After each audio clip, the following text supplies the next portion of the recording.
ওয়ার্ডের জামাত ইসলামের সম্মানিত নেতৃবৃন্দ, থানা আমিরবৃন্দ, সেক্রেটারিবৃন্দ এবং ওয়ার্ড কমিশনার প্রার্থীবৃন্দদেরকে নিয়ে আমরা সম্মানিত ওসি সাহেবের সাথে দেখা করেছি। আমরা আমাদের সমাজের বিভিন্ন সমস্যাগুলো, যেগুলো আইন শৃঙ্খলার সাথে রিলেটেড, মাদকের সাথে রিলেটেড, আমাদের সামাজিক কিছু অপরাধের বিষয়গুলো আমরা এখানে তুলে ধরেছি।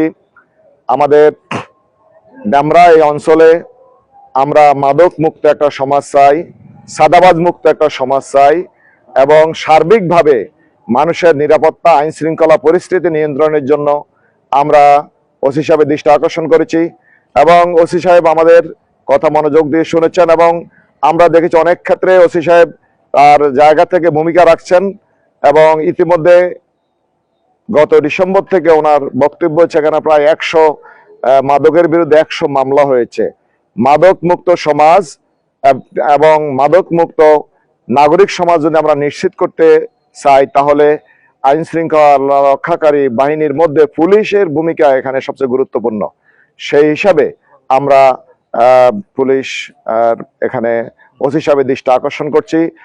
নীরবে অনেক ক্ষেত্রে সাদাবাজি হচ্ছে, আমরা সেই বিষয়ে দৃষ্টি আকর্ষণ করছি এবং আমরা মনে করি এখানে আগের পেশিবাদ মুক্ত আমরা যে সমাজ চাই, উই ওয়ান্ট জাস্টিস, একটি ইনসাফপূর্ণ সমাজ চাই, সেক্ষেত্রে আমি মনে করি পুলিশ প্রশাসন সেখানে ভূমিকা রাখবে এবং আমরা নির্ভরযোগ্য সূত্রে আমরা জানতে পেরেছি বিভিন্ন মসজিদ কমিটিতে পেশিবাদের দোসররা মসজিদ কমিটির মাধ্যমে সংগঠিত হওয়ার চেষ্টা করছে।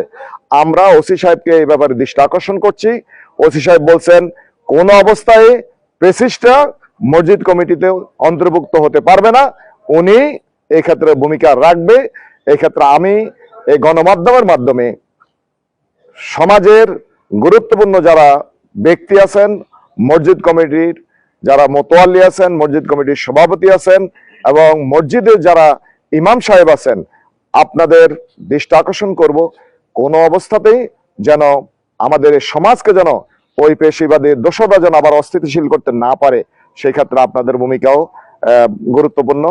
আমরা সার্বিকভাবে ইমাম সাহেবদের উদ্দেশ্যে বলবো, সাদাবাজ মুক্ত এবং সন্ত্রাস মুক্ত এবং মাদক মুক্ত সমাজ গড়ার ক্ষেত্রে ইমাম সাহেবরা খুতবা দিবেন, জনসচেতন তৈরি করবেন। আমরা এই ঢাকা 5 ডেমরা যাত্রাবাড়ি এই অঞ্চলকে একটি আদর্শ এলাকা হিসেবে আমরা গঠন করার জন্য আমরা চেষ্টা করব। আমি সকলকে ধন্যবাদ জানাচ্ছি এবং আমার সাথে যারা এসেছেন সকলকে ধন্যবাদ দিয়ে